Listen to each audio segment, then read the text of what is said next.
Breaking news आपण बुलेटिनची सुरुवात करणार आहोत। मुसळधार पावसामुळे चिपळूणमधल्या कालुस्ते गावात जाणाऱ्या रस्त्यावर दरड आलेली आहे। माती आणि झाडं उन्मळून पडल्यामुळे कालुस्ते गावात जाणारा रस्ता बंद झालेला आहे आणि त्यामुळे गावामध्ये जाणारी बस देखील खोळंबलेली आहे।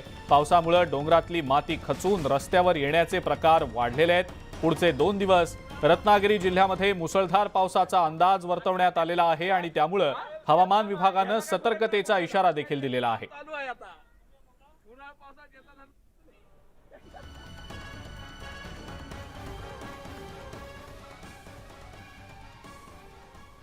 आणि यानंतर एक महत्त्वाची राजकीय बातमी आपण पाहणार आहोत। भाजपच्या नेत्या पंकजा मुंडे लवकरच काँग्रेसमध्ये प्रवेश करणार आहेत की काय अशी जोरदार चर्चा सुरू आहे। कारण भाजप नेत्या पंकजा मुंडेंनी काँग्रेस अध्यक्षा सोनिया गांधी आणि राहुल गांधी यांची भेट घेतली असल्याची काँग्रेसच्या वरिष्ठ नेत्यांनी माहिती दिल्याचं समजतंय। पंकजा मुंडे 2 वेळेला दिल्लीत जाऊन आल्या होत्या आणि या दरम्यान त्यांनी ही भेट घेतली असल्याची माहिती मिळतेय। काँग्रेसच्या दोन्ही नेत्यांसोबत पक्षप्रवेशासंदर्भात चर्चा झाली आहे की काय अशी जोरदार चर्चा सध्या सुरू असल्याचं समजतंय। सांगलीतल्या एका बड्या नेत्याकडून पंकजा मुंडे यांच्यासाठी जोरदार लॉबिंग सुरू असल्याची माहिती सूत्रांकडून मिळतेय। पंकजा मुंडे ह्या काँग्रेसच्या वाटेवरती आहे अशी चर्चा आहे। त्यांची दिल्लीमध्ये भेट झाली। काँग्रेसचे अध्यक्ष सोनिया गांधी आणि स्वागत आहे त्यांचं, पंकजाताईचं स्वागत आहे। झाली असेल तर निश्चितपणे ते स्वागतार्थ आहे। पंकजाताई काँग्रेसमध्ये येत असतील। आता ठाकरे गट आणि मनसेच्या बाबतीतली एक मोठी बातमी पाहूया। राज्यामध्ये शिवसेनेपाठोपाठ राष्ट्रवादी काँग्रेसमध्ये देखील बंड झाल्यानंतर राज्यात आणखी एक राजकीय भूकंप होण्याची शक्यता वर्तवली जाते। मनसेचे नेते अभिजित पानसे हे ठाकरे गटातल्या प्रभादेवी इथल्या कार्यालयातनं बाहेर पडल्यानं सर्वांच्याच भुवया उंचावलेल्या आहेत। अभिजित पानसे आणि ठाकरे गटातले खासदार संजय राऊतांनी भांडूप ते प्रभादेवी एकाच कारनं प्रवास केल्याची माहिती मिळतेय। यावेळेला मनसेकडून ठाकरे गटाला युतीचा प्रस्ताव दिला गेल्याची माहिती सूत्रांकडून मिळतेय। पानसेंच्या भेटीनंतर संजय राऊत तातडीनं मातोश्रीवर दाखल झाले। पानसेंच्या प्रस्तावावर मातोश्रीवर प्राथमिक चर्चा सुरू असल्याची शक्यता आता व्यक्त होतीये। ठाकरे बंधू एकत्र यावेत याबाबत दोन्ही पक्षातले नेते हे सकारात्मक असल्याचं देखील समजतंय। 2 दिवस आधी मनसेच्या बैठकीमध्ये काही पदाधिकाऱ्यांनी राज ठाकरे आणि उद्धव ठाकरे यांनी एकत्र यावं असं मत मांडलं होतं असं समजतंय आणि आता अशातच ठिकठिकाणी राज ठाकरे आणि उद्धव ठाकरे यांचे एकत्र पोस्टर सुद्धा झळकावले जात आहेत। त्यामुळे गेल्या कित्येक वर्षांपासून राज ठाकरे आणि उद्धव ठाकरे यांनी राज्याच्या राजकारणात एकत्र यावं असं बोललं जात होतं। त्यांच्या कार्यकर्त्यांनी आणि पदाधिकाऱ्यांनी देखील तशी इच्छा व्यक्त केलेली होती। मात्र आता हे दोन्ही नेते या संदर्भात काही निर्णय घेतात का याकडे सगळ्यांचंच लक्ष लागलंय।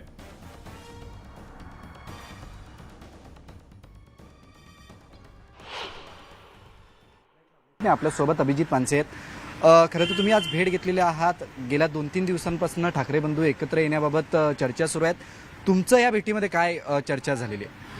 मी सकाळपासून एक गोष्ट सांगतोय की माझ्या वैयक्तिक संबंधांमुळे मी संजय राऊत यांना भेटलोय। मी खरं त्यांच्या घरी भांडुपला जाणार होतं, ते सामनात आले म्हणून सामनात आलो मी। आणि या गोष्टीचा आणि आत्ताच्या राजकीय घडामोडींचा कृपया काही अर्थ लावतो काय? मी काही प्रस्ताव वगैरे घेऊन गेलो नव्हतो, तसा काही प्रस्ताव नाही आहे। आज वैयक्तिक भेट त्यांची घेतली आणि मी प्रभादेवीला आमची नंतर माझी साहेबांची भेट ठरलेली होती आज 6 तारखेची, म्हणून मी इकडे आलो। या भेटीमध्ये राजकीय सध्याची जी स्थिती आहे त्यावर काही चर्चा झाली? कसं आहे, प्रस्ताव आणि याच्या बाबतीत कुठलीही राजकीय चर्चा झाली नाही, पण राजकीय चर्चा होणं स्वाभाविक आहे ना। जे काही घडतंय महाराष्ट्रात जो रसातळाल नेलाय, जो गदारोळ घातलाय, घोडेबाजार केलेला आहे, मतदारांना अक्षरशः वेड्यात काढलेला आहे, याविषयी चर्चा होणं स्वाभाविक आहे। एक पाहायला गेलं तर मागच्या बैठकीत सुद्धा हा विषय आला होता मनसेच्या की ठाकरे बंधूंनी एकत्र यावं। महाराष्ट्राच्या जनतेच्या तशा भावना आहेत, बॅनर्स लागलेले आहेत। मनसे म्हटल्यानंतर प्रत्येक गोष्टीत सकारात्मकता पाहायला मिळते। तुम्ही सकारात्मकतेनं पाहता या सगळ्याकडे? हो, आयुष्यभर हे वैरी असलेले जर भाऊ म्हणून सत्तेत जर बसतात तर तशी शक्यता आहे का नाही मला माहिती नाहीये। कारण मी आता एवढा पक्षातलं तसं मी लहान कार्यकर्ता याविषयी भाष्य करण्याविषयी माझं असं म्हणणं आहे, पुढील काही काळात महाराष्ट्राचं भलं राजसाहेब करणार एवढं मात्र नक्की। एवढं जनरीत संदीप विशाल पाटील, न्यूज 18 लोकमत, मुंबई. राज ठाकरे आणि उद्धव ठाकरे एकत्र येण्याच्या राज्यामध्ये सध्या चर्चा सुरू आहेत. या संदर्भात अंबादास दानवेंनी राज ठाकरे आणि उद्धव ठाकरे एकत्र येण्यावर कोणतीही चर्चा बैठकीत झालेली नसल्याचं स्पष्ट केलेलं आहे. काही कार्यकर्त्यांची मानसिकता असेल म्हणून असं होईल, असं होत नसतं असंही ते म्हणतायत. तर दुसरीकडे दोन्हीही लांबचे लोक नाही, त्यांना इतरांची गरज नसल्याचं दानवेंनी म्हटलंय. त्यामुळे फार आपण घाई गडबड न करता सगळ्या गोष्टीचा अंदाज बांधणं किंवा लावणं हे चुकीचं आहे असं मला वाटतं. शिवसेनेचा विचार केला तर पक्षप्रमुख मान्य उद्धवजी ठाकरे साहेब हे सर्व निर्णय घेत असतात. निश्चित नेत्यांशी चर्चा करून घेतात. परंतु अशी कोणतीही मागच्या 2-3 दिवसात काही बैठका झालेल्या, याच्यात कोणत्याही अशा प्रकारच्या चर्चा झालेल्या नाही. अशा चर्चा झाल्या तर निश्चित आपल्याला कळवलं जाईल. त्यामुळे फार आपण घाई गडबड न करता सगळ्या गोष्टीचा अंदाज बांधणं किंवा लावणं हे चुकीचं आहे असं मला वाटतं. शिवसेनेचा विचार केला तर पक्षप्रमुख मान्य उद्धवजी ठाकरे साहेब हे सर्व निर्णय घेत असतात. निश्चित नेत्यांशी चर्चा करून घेतात. परंतु अशी कोणतीही मागच्या 2-3 दिवसात काही बैठका झालेल्या, याच्यात कोणत्याही अशा प्रकारच्या चर्चा झालेल्या नाही. अशा चर्चा झाल्या तर निश्चित आपल्याला कळवलं जाईल. केवळ मुंबईत नव्हे तर बीड आणि नाशिकमध्ये सुद्धा उद्धव आणि राज ठाकरेंनी एकत्र यावं अशा आशयाचे बॅनर लावण्यात आलेले आहेत. आता तरी एकत्र या, महाराष्ट्राला आता तुमची खूप गरज आहे, आम्हाला तुमच्या विचारांची आणि महाराष्ट्राला गरज असल्याचे बॅनर बीडमध्ये लागले. तर दुसरीकडे नाशकात देखील काही कार्यकर्त्यांनी राज ठाकरे आणि उद्धव ठाकरे यांनी एकत्र येण्याचं आवाहन केलेलं आहे. तसंच होर्डिंग देखील हे या संदर्भातले नाशिक शहरात लावण्यात आलेले आहेत.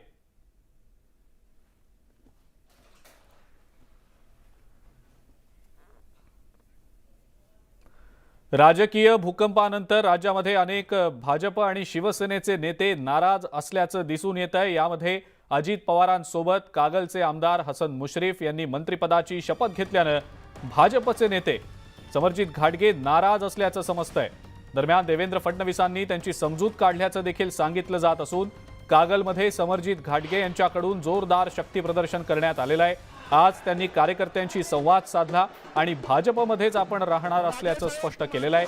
कागलच्या राजकारणातील 2 कट्टर विरोधक म्हणून हसन मुश्रीफ आणि समरजित घाटगे यांच्याकडे पाहिलं जातं. अलीकडच्या काळात मुश्रीफ आणि घाटगे वाद इतका विकोपाला गेला की अगदी वैयक्तिक पातळीवर देखील टीका टिप्पणी होऊ लागलेली होती. एकमेकांच्या विरोधात कागलमध्ये मोर्चे देखील निघू लागलेले होते.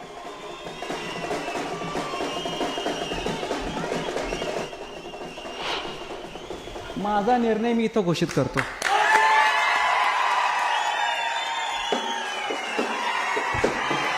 आपण भाजप खुर्द आता बुद्रुकसाठी मी पार्टी सोडायची? काय संबंध? आणि ज्यांना वाटत होतं म्हणजे त्यांना काय वाटतंय? हे बघा, पक्षनिष्ठा आज कागलमधून मीच दाखवतो काय आहे. असं झालंय, मला मोबाईल बंद ठेवावा लागला. तसं कधी मी नॉट रिचेबल कधी नसतो, पण मला बंद ठेवायला लागला. व्हॉट्सॲप मी डिलीट केलं कारण मला काही सुचत नव्हतं. म्हणजे कागलमधल्या ज्या घडामोडी झाल्या, कोण मुख्यमंत्री झालं तरी मला काय फरक पडत नाही. त्या दिवशी जे झाल्यानंतर 2-3 तासानंतर माननीय चंद्रकांत दादासाहेबांचा मला फोन आला. इमिजिएटली मला बावनकुळे साहेबांचा फोन आला. त्याच्या पुढे पण जाऊन सांगतो, मला संध्याकाळी 5-6 वाजता डायरेक्ट देवेंद्र फडणवीस साहेबांचा मेसेज आला. मला त्यांनी एका भावासह मेसेज पाठवला. माझं पुनर्वसन करायला बिलकुल गेलो नाही तिथं. मी मला MLC द्या, महामंडळ तर सोडूनच द्या.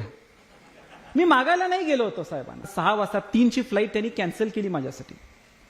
तासभर आम्ही होतो.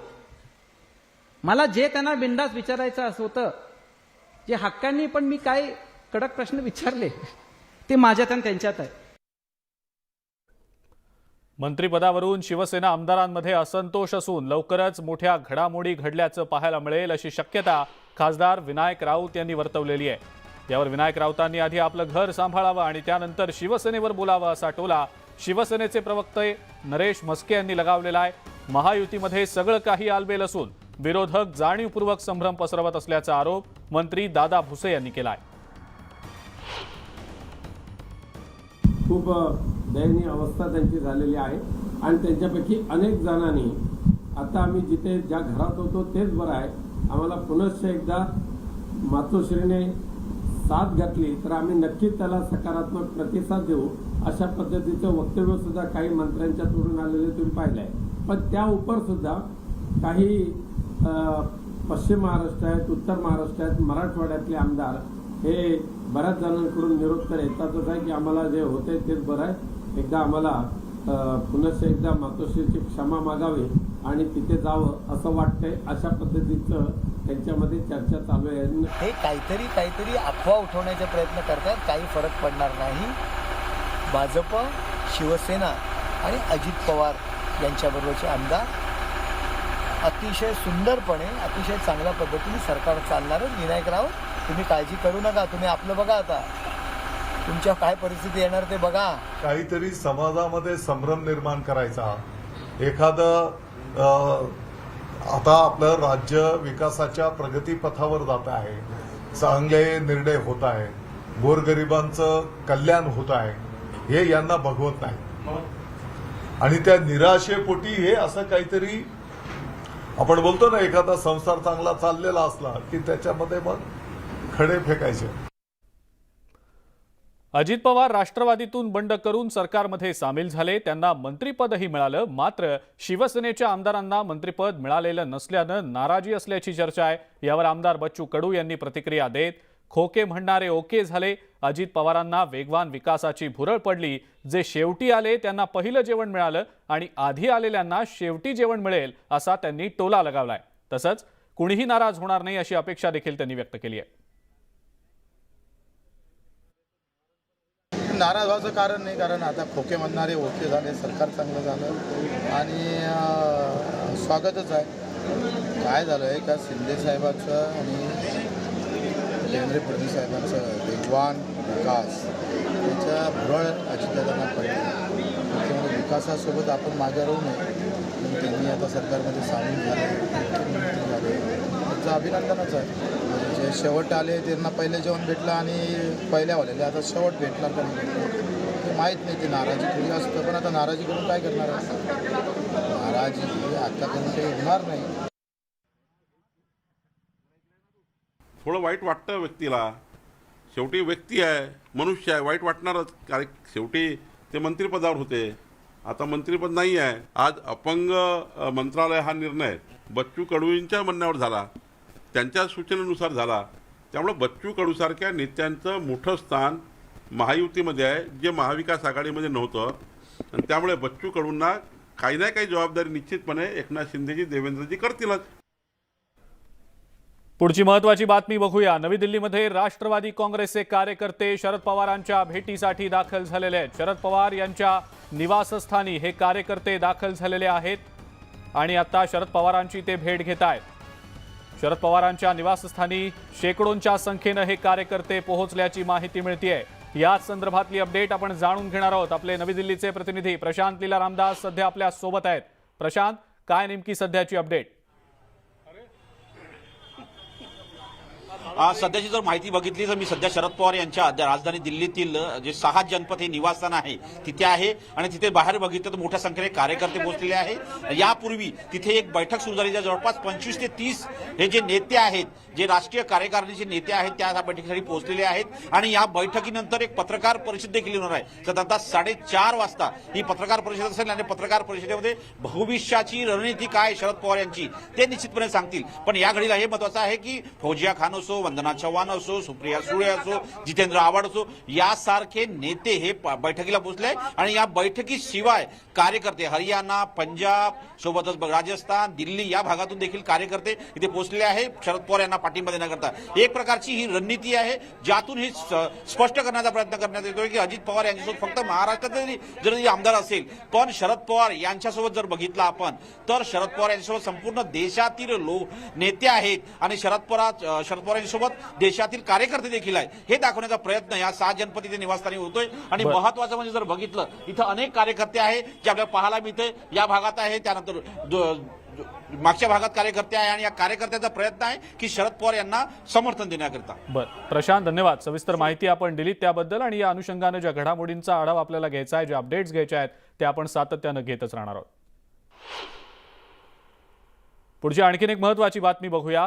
काँग्रेसचे माजी राष्ट्रीय अध्यक्ष राहुल गांधी शरद पवार यांची भेट घेणार असल्याची माहिती काँग्रेसच्या वरिष्ठ नेत्यांकडून मिळतेय. शरद पवार यांच्या पक्ष फुटल्यानंतर राहुल गांधींनी त्यांना फोन केलेला होता. राहुल गांधी शरद पवारांची भेट घेऊन त्यांच्या सोबत आपण असल्याचा विश्वास त्यांना देणार आहेत. अजित पवार यांच्या पक्षातनं बाहेर पडल्यानंतर महाविकास आघाडीचं भवितव्य काय असणार यावर ही चर्चा होऊ शकते.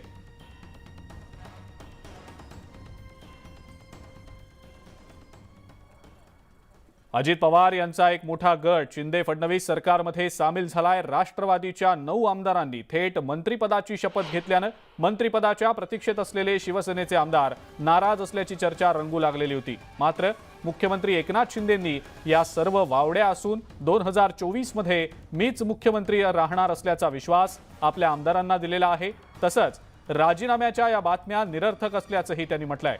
आगामी निवडणुकीत जागा कशा वाढतील यावर आपण एकत्रपणे काम करूया असंही मुख्यमंत्र्यांनी यावेळेला म्हटल्याचं दिसतंय.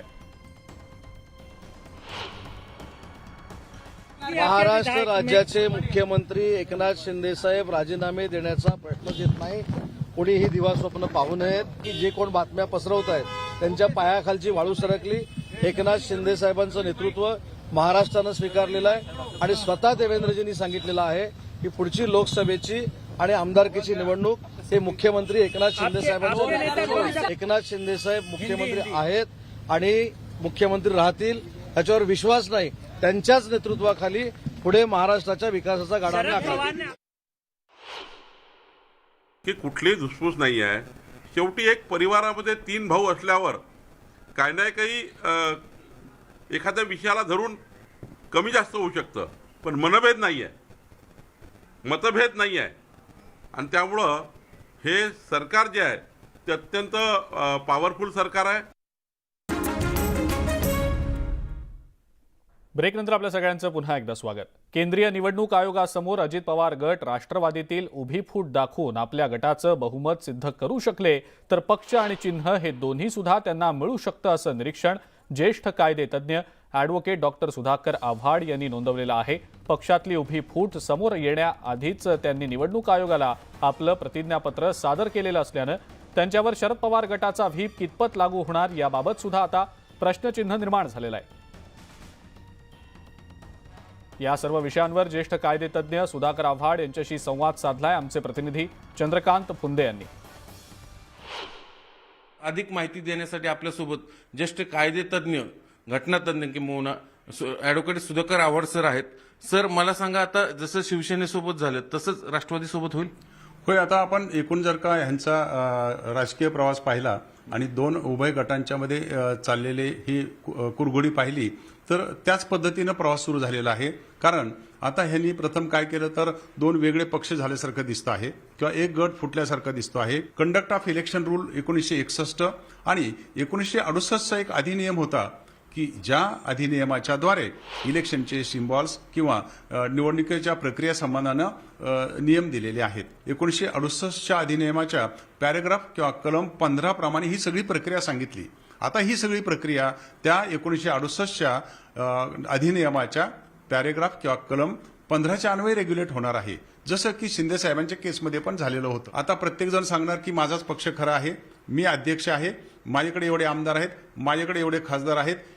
ज्या पक्षाची घटना आहे त्या पक्षाच्या घटनेप्रमाणे जे प्रमुख कार्यकारिणी आहे त्याच्यातले सदस्य कोणाकडे आहेत, मूळ कार्यकारिणीतले सदस्य कोणाकडे आहेत, आता ही सगळी जंत्री द्यावी लागेल. तसं बघा की कम्युनिस्ट पार्टी फुटली, त्यांना 2 चिन्ह मिळाली. AIDMK फुटला, त्यांना 2 चिन्ह मिळाली. असं हे होत असतं. एकतर हे चिन्ह दादांना मिळेल किंवा साहेबांच्याकडे राहील किंवा ते फ्रीज पण होऊ शकतं, ते चिन्ह गोठवलं जाऊ शकतं आणि दोघांनाही तात्पुरती चिन्ह दिली जाऊ शकतात येत्या इलेक्शनसाठी. व्हिडिओ जर्नलिस्ट गणेश कदमसह चंद्रकांत फुंदे, न्यूज 18 लोकमत, पुणे.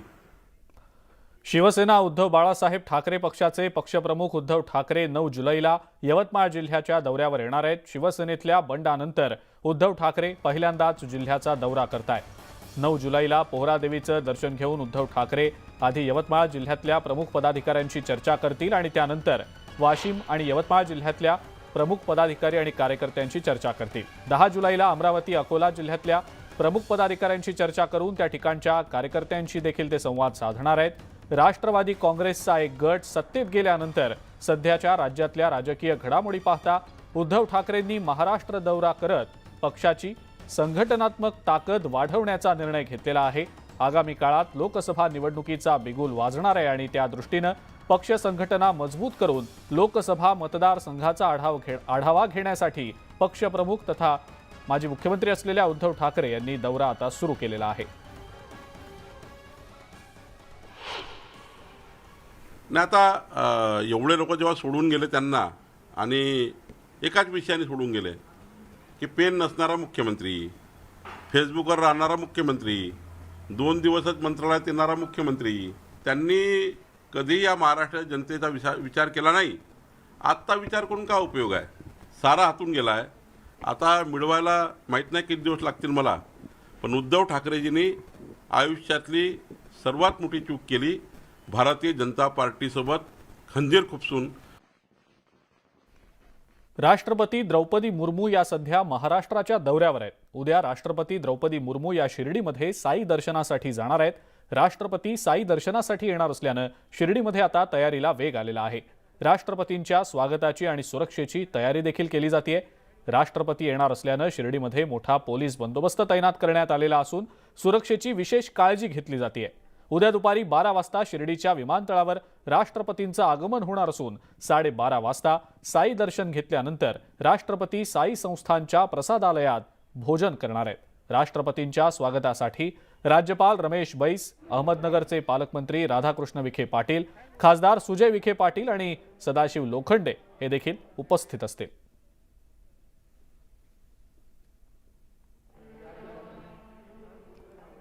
राष्ट्रपतींच्या दौऱ्याच्या पार्श्वभूमीवर शिर्डीमध्ये आता तयारीला वेग आलेला आहे. शिर्डीमध्ये मोठा पोलीस बंदोबस्त देखील तैनात करण्यात आलेला आहे. राष्ट्रपतींचा हा शिर्डी दौरा नेमका कसा असणार आहे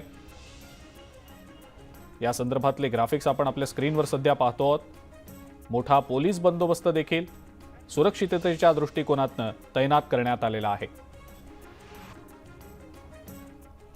पुण्यातल्या सदाशिव पेठेत एका तरुणीवर कोयत्यानं हल्ला केल्याची घटना ताजी असतानाच आता पुन्हा एकदा काळेपडळ परिसरात एका तरुणीचा विनयभंग करण्यात आल्याचा प्रकार घडलाय. लहान मुलीला शाळेमध्ये सोडायला जात असलेल्या महिलेचा पुण्यामध्ये रोड रोमिओनं विनयभंग केलेला आहे. काळेपडळच्या साईबाबा मंदिराजवळ राहत असलेल्या महिलेच्या घराजवळ येत आरोपीनं शिट्ट्या वाजवत महिलेचा पाठलाग केल्याचा धक्कादायक प्रकार समोर आलेला आहे. या प्रकरणी आरोपीला पोलिसांनी अटक केली आहे.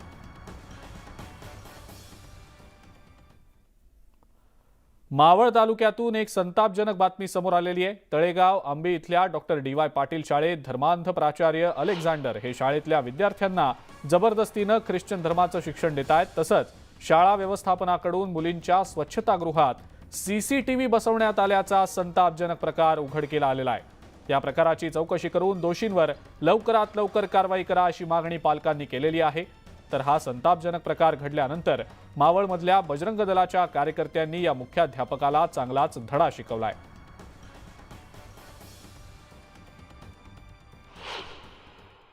मुलींच्या टॉयलेटमध्ये CCTV कॅमेरे बसवले किंवा धर्माबद्दल त्यांना डायव्हर्ट केलं जात आहे.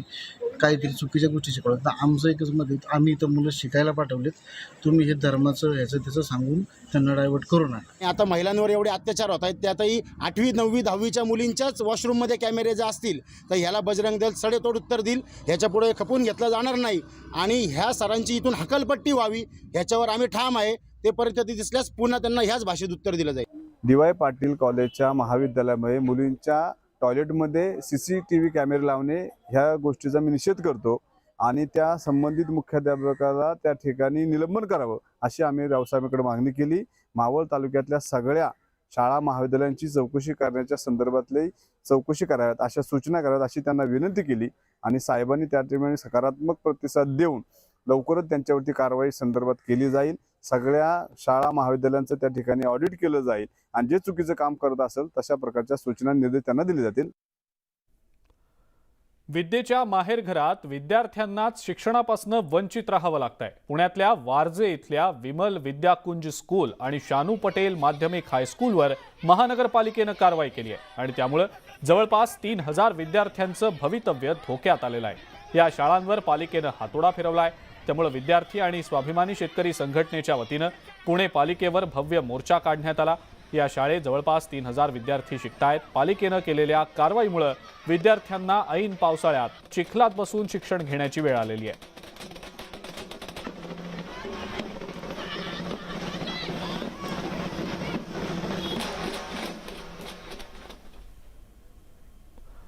कोयत्याच्या सहाय्यानं कॉलेज परिसरात दहशत निर्माण करू पाहणाऱ्या डॅनी टोळीला पोलिसांनी खाक्या दाखवत कॉलेज परिसरातच त्यांची धिंड काढलेली आहे. एक प्रकारे उदयोन्मुख भाईंना पोलिसांनी इशाराच दिलेला आहे.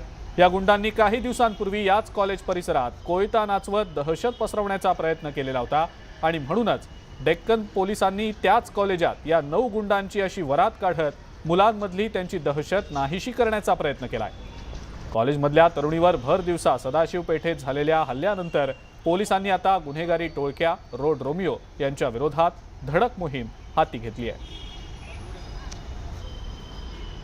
हे असे टोटल 9 जण मिळाल्यानंतर त्यातले आम्ही जर का खात्री केली तर डॅनी हा जो गरवारे कॉलेजचा पूर्वीचा विद्यार्थी होता की ज्याच्यावर परवाच कोयता एकानं काढला होता, त्याला आपण अटक केली होती डेक्कन पोलीस स्टेशनला. त्यांच्याकडे 2 कोयते, 2 चाकू, नंतर मिरचीची पूड असलं साहित्य मिळून आलं. संयुक्तिकरित्या बघितलं तर हा एक दरोड्याचा प्रयत्न होता म्हणून IPC 399 प्रमाणे दरोड्याचा प्रयत्न हा गुन्हा दाखल केला. डेक्कन कॉलेज परिसर स्पॉट या ठिकाणी आरोपींना घेऊन गेलो आणि आमच्या पद्धतीनं या आरोपींना एकच मेसेज आहे, तुम्ही करा जे गिल साहेबांनी सांगितलं आहे आमच्या, तुम निकालो, हम देखते हैं क्या करना है. गेल्या काही महिन्यांमध्ये राज्यभरात तणावाच्या घटनांमध्ये मोठ्या संख्येनं वाढ झाल्याचं पाहायला मिळालं. सोशल मीडियावर धार्मिक तेढ निर्माण करणाऱ्या पोस्ट देखील वाढलेल्या आहेत आणि यामुळे आता पोलिसांनी याबाबत अत्यंत कठोर भूमिका घेतली असून सायबर पोलीस ठाण्यामध्ये प्रत्यक्ष पेट्रोलिंग प्रमाणेच 24 तास सोशल मीडिया पेट्रोलिंग सुरू झालेलं आहे. पाहूया त्याच संदर्भातला हा रिपोर्ट. गेल्या 6 महिन्यामध्ये राज्यात सामाजिक तणावाच्या अनेक घटना घडल्या आणि बहुतेक घटनांना सोशल मीडिया कारणीभूत असल्याचं पाहायला मिळतंय. त्यामुळेच आता पोलिसांच्या सायबर सेलनं सोशल मीडियावर बारीक लक्ष ठेवायला सुरुवात केली आहे. छत्रपती संभाजीनगर पोलिसांनी त्यासाठी स्वतंत्र 24 कर्मचाऱ्यांची नियुक्ती केलेली आहे. या कर्मचाऱ्यांच्या माध्यमातून सोशल मीडियावर 24 तास पेट्रोलिंग केलं जात आहे. सोशल मीडियावरील विविध टूल्सचा वापर करून आक्षेपार्ह पोस्ट करणाऱ्यांचा शोध घेतला जातोय. छत्रपती संभाजीनगर जिल्ह्यात आतापर्यंत अशा 94 तरुणांवर गुन्हे दाखल करण्यात आलेले आहेत. त्यापैकी काही तरुणांना बोलावून समज देण्यात आलेली आहे. विशेष म्हणजे यात 90% आरोपी हे 19-20 वर्षांचे आहेत. सोशल मीडियाचे जे ओपन सोर्सेस आहे फक्त त्याच्यावरती अवलंबून न राहून आम्ही डेडिकेटेड सॉफ्टवेअर्स घेतले आहे. त्यामुळे आम्हाला चांगला सक्सेस याच्यामध्ये भेटला आहे आणि आता जे असे स्टेटस वगैरे ठेवण्याचे प्रमाण पण कमी झालेलं आहे. 2023 मध्ये आम्ही जवळजवळ 15 कारवाया अशा प्रकारे झालेली आहे आणि आमच्या ऑब्झर्वेशनमध्ये ते आलेले होते. सोशल मीडियावरील आक्षेपार्ह अथवा अश्लील पोस्ट करणं जसा गुन्हा आहे तसाच त्या पोस्टला प्रतिसाद देणं देखील गुन्हा आहे. कुठल्याही राष्ट्रीय, आंतरराष्ट्रीय नामांकित कंपनीत अथवा संस्थेत नोकरीसाठी चारित्र्य प्रमाणपत्राची मागणी केली जाते. त्यामुळे सोशल मीडिया पोस्ट प्रकरणी गुन्हा दाखल असल्यास चारित्र्य प्रमाणपत्र मिळणं कठीण होतं. तसंच संबंधित व्यक्तीविषयी त्याच्या कंपनीला माहिती दिली जाते आणि त्यामुळे थेट करिअरच पणाला लागण्याची शक्यता नाकारता येत नाही. आक्षेपार्ह व्हिडिओ संदेश अथवा पोस्ट व्हायरल केल्यास 153, 153 अ, 295 अ अशा विविध कलमान्वये गुन्हा दाखल होऊ शकतो. अशा प्रकरणात गुन्हा सिद्ध झाल्यास 3 वर्षांपर्यंतचा कारावास आणि दंडाची तरतूद आहे. कॉमेंट करून सुद्धा जर कोणी एखादं चुकीचं बोलत असेल आणि त्यामुळे पण परत आणखी असे जे आहेत काही असा वाद निर्माण होण्याची, द्वेषभावना निर्माण होण्याची शक्यता असेल तर त्यावर सुद्धा IT ॲक्टनुसार आणि भारतीय दंडविधान संहितेनुसार कारवाई केली जाणार आहे. आजच्या समाजावर सोशल मीडियाचा मोठा प्रभाव आहे. स्मार्टफोनमुळे प्रत्येकाला सोशल मीडियाची ओळख झालेली आहे. पण कोणत्याही पोस्टवर कमेंट करणं अथवा एखादी पोस्ट फॉरवर्ड करण्यापूर्वी त्याचा 4 वेळेला विचार करा, कारण त्यामुळं तुमच्या नोकरीवर गदा येऊ शकते. अविनाश कानडजे, न्यूज 18 लोकमत, छत्रपती संभाजीनगर. नांदेडच्या मुखेड तालुक्यातल्या पाळा गावाच्या शिवारात बुधवारी रात्री मुसळधार पाऊस झाला. या पावसानं परिसरातल्या ओढ्याला पूर येऊन शेतात काम करायला गेलेले काही शेतकरी अडकून पडले होते. या शेतकऱ्यांना JCBच्या मदतीनं बाहेर काढण्यात आलं आणि त्यांना गावात आणलं गेलं. तहसील प्रशासनानं या स्वतः लक्ष घालत लोकांचा जीव वाचवलाय. सध्या या घटनेचा व्हिडिओ सोशल मीडियावर व्हायरल होतोय.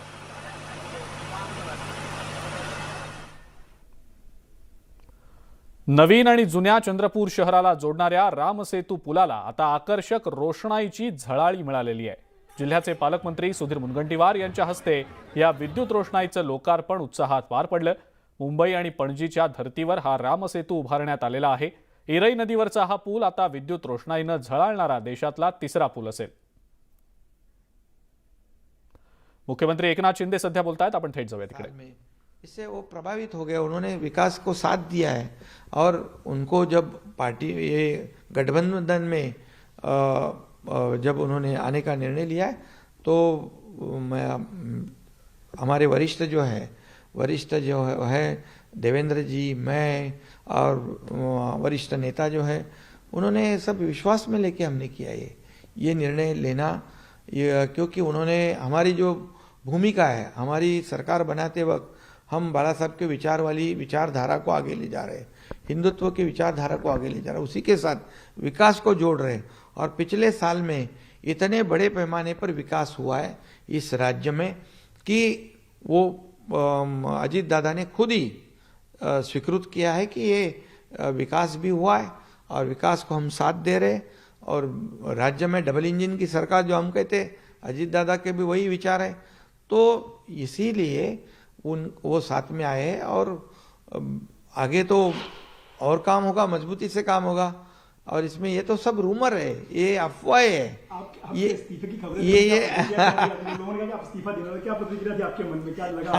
अरे कितने हद तक जाना. मैं तो कहूँगा कि उनकी जो पार्टी की हालत है वो हालत को देखना चाहिए. उन्होंने आत्मचिंतन करना चाहिए. दूसरे के घर में झांकने से पहले अपना घर साबित है क्या वो देखो. वो तो घर टूट गया है आपके इस ऐसे रवैये से, और हम लोग तो काम करे जा रहे.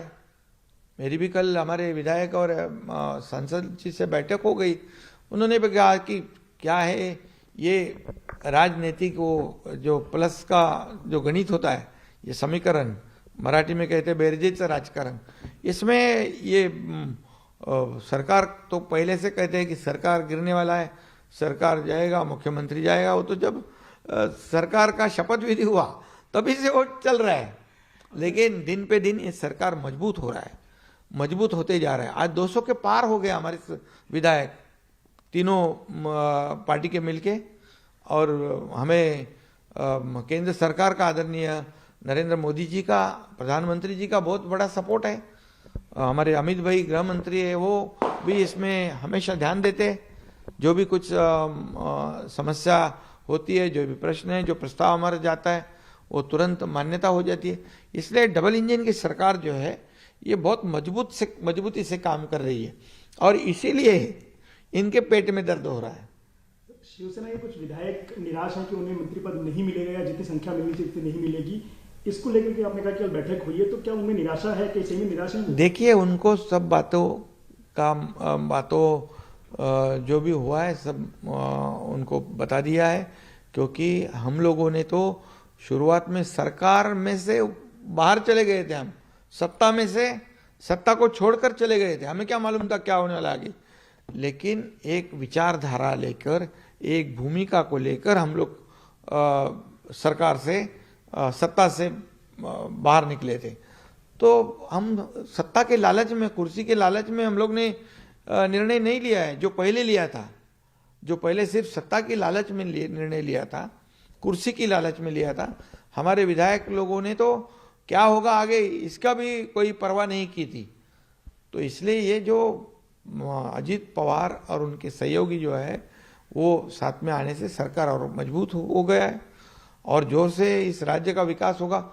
हम लोग देखिए, हम आम आदमी को बढ़ावा दे रहे हैं। यह हमारी सरकार जो है आम आदमी की, सर्वसामान्य लोगों के भलाई वाली सरकार, यही हमारा एजेंडा है। और मैं भी एक तो आम आदमी हूँ, मैं किसान का बेटा हूँ, एक ग्रास रूट से आया हूँ और इतना सब काम हो रहा है, तेजी से डेवलपमेंट हो रहा है। हमारी सरकार जो है प्रो डेवलपमेंट है, प्रो पीपल है। और देखते हैं आप कितने बड़े बड़े पैमाने पर इंफ्रास्ट्रक्चर चालू है काम। देश में नंबर 1 का इंफ्रास्ट्रक्चर राज्य में शुरू है। फॉरेन डायरेक्ट इन्वेस्टमेंट जो है वो जब महाविकास आघाड़ी की सरकार थी तो गुजरात और कर्नाटक आगे गए थे। जैसे मैं और देवेंद्र जी सरकार हमने बनाई तो फिर हम लोग नंबर 1 पे आए। तो ये लोग चाहते हैं कि काम, और लोगों को चाहिए डेवलपमेंट, और ये डेवलपमेंट के मुद्दे पे ही और मोदी जी के नेतृत्व के माध्यम से ही अजीत दादा पवार और हमारे साथ आए, उनका हम लोगों ने स्वागत किया है। सर, शिवसेना उभाटा की तरफ से फिर एक बार दावा किया गया है कि आपके कुछ विधायक मातोश्री के संपर्क में है और वो वापसी करने के लिए देख रहे हैं, उनके बारे में विचार किया जा रहा है लेना है कि नहीं? अरे 200 से ज्यादा इधर विधायक है, इधर इतनी मजबूत सरकार है। अभी जितने विधायक हमारे, उनके विधानसभा क्षेत्र में पिछले 2.5 साल में कितने पैसे फंड मिले, उसका अगर जायजा लेंगे तो पता चलेगा कि साल भर में उनको उनके विकास, चुनाव क्षेत्र के विकास के लिए काफ़ी पैसे सरकार की वजह से मिले। सरकार ने उनको फंड्स दिए हैं, सरकार ने उनके चुनाव क्षेत्र के कई प्रकल्प है उसे मान्यता दिए, काम शुरू हो गए। तो जहाँ घर में बैठने वाले सरकार, घर में बैठने वाले मुख्यमंत्री के पास कौन कभी जाता है क्या उल्टा? ये तो अफवाह है, उन्होंने नाम तो बताना चाहिए कौन है उनके संपर्क में। ये तो अफवाह पहले दिन से है, शुरुआत से जब हम गुवाहाटी में थे तब से है। इतने लोग हमारे संपर्क में हैं, एक भी का नाम नहीं बताया। अभी बताओ, मेरी चैलेंज है। और हमारे सभी विधायक जो है चुनाव क्षेत्र में काम हो, विकास हो, जिन्होंने उनको चुन के दिया है उनको न्याय मिले, यही भावना हमारे विधायक लोगों की है और सांसद जी के है, वो हम कर रहे हैं। शिवसेना सरकार में है, भाजपा सरकार में है, एनसीपी भी आ गई है। अब लोग कह रहे हैं कि कांग्रेस से भी कुछ लोग सरकार में आने के लिए उत्सुक हैं और उनसे कुछ बातचीत चल रही है। अशोक चौहान का भी नाम आ रहा है सामने। नहीं, अभी मुझे पता नहीं उस पर, अभी मेरी किसी से चर्चा नहीं हुई है। लेकिन ये सरकार बहुत मजबूती से काम कर रहा है। 2024 के लोकसभा का चुनाव जो होगा वो आदरणीय नरेंद्र मोदी जी प्रधानमंत्री, उनके नेतृत्व में इस महाराष्ट्र में 45 प्लस ये सीटें आएगी। इतनी बड़ी ताकत है और इतने बड़े बड़े काम हम लोगों ने किए हैं। और इसके बाद जो विधानसभा का चुनाव है उसमें भी पूरे थम्पिंग मेजोरिटी से अभी हमारे पास 200 से ज़्यादा लोग हैं। तो निश्चित रूप से ये ऐतिहासिक रिकॉर्ड ब्रेक दोनों चुनाव हो गए और इसी से डर गए हैं सामने वाले, और इसी से ऐसे उठपटांग बातें करते हैं। मुंगेरी लाल के हसीन सपने देखने दो उनको। सर, एक आखिरी सवाल, 3 पार्टियां एक साथ हैं तो आने वाले दिनों में स्थानीय निकाय चुनाव भी होंगे, विधानसभा चुनाव आने वाले हैं, लोकसभा चुनाव है, तो उसमें सीटों के बंटवारे के लिए कोई फॉर्मूला है? क्योंकि लोगों में सबसे बड़ा संभ्रम है कि सीटें कैसे बटेंगी, उस पर विवाद होगा। देखिए, लोकसभा विधानसभा चुनाव में तो कोई दिक्कत नहीं है, जो है विधायक उनकी सीटें बरकरार रहेगी, जो बचेंगे उसमें हम तीनों मिलके ये कर लेंगे, कोई प्रॉब्लम नहीं है, बिल्कुल प्रॉब्लम नहीं आएगा। स्थानिक निकाय वहाँ के जो स्थानिक जैसे वहाँ का परिस्थिति वैसे जैसे जैसे होगे वो उसके ऊपर निर्णय लेंगे। मुख्यमंत्री एकनाथ शिंदे यांची प्रतिक्रिया, हे सरकार अत्यंत मजबूतीनं काम करतंय आणि अजित पवार आणि त्यांचे सहकारी सरकारमध्ये सहभागी झाल्यानं ही सरकार आता आणखीन मजबूत बनलेलं आहे असं मुख्यमंत्री एकनाथ शिंदे यांनी म्हटलंय। आणि या सगळ्या महत्त्वाच्या बातम्यांसोबतच महाराष्ट्र अनलिमिटेडमध्ये आता वेळ झाली आहे इथंच थांबण्याची। ताज्या बातम्या आणि अपडेटसाठी बघत राहा फक्त न्यूज 18 लोकमत।